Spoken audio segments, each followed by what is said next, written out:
সেজদা, সেজদায় আমরা যদি কান্নাকাটি করতে না শিখি, আল্লাহর সামনে আমি মাথা নত করেছি, এখানে নিজের মনের যত আবেগ আকুতি দোয়া এগুলো আল্লাহর সামনে ঢেলে না দিতে পারি, এই দোয়া কালাম না শিখি, তাহলে তো নামাজের আধ্যাত্মিকতা অর্জন হলো না। সাহাবীরা কেমন করে নামাজ পড়তেন যে নামাজ পড়ার পরেও তাদের গা থেকে তীর বের করা যায়? কিভাবে তারা নামাজ পড়তেন? তাহলে নবী সাল্লাল্লাহু আলাইহি ওয়াসাল্লাম কিভাবে নামাজ পড়তেন যে নামাজ পড়ার ফলে তার পা মোবারক ফুলে যাইত?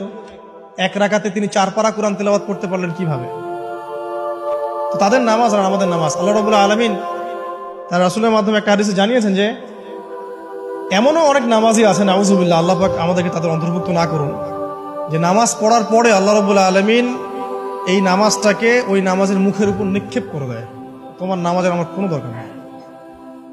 আল্লাহ পাক আমাদেরকে হেফাজত করুন। ধীর স্থির ভাবে পড়ে, রিল্যাক্সে, তারা হওয়ার কিচ্ছু নাই। ওয়ামা খালাকতুল জিন্না ওয়াল ইনসা ইল্লা লিয়াবুদুন, শুধুমাত্র আল্লাহর ইবাদত করার জন্যই তো পৃথিবীতে এসেছি। হোক না দোকানটা 5টা মিনিট পরে খুললে কি হবে? হ্যাঁ, জমিতে যান, জমিতে আধা ঘন্টা পরে গেলে কি হবে?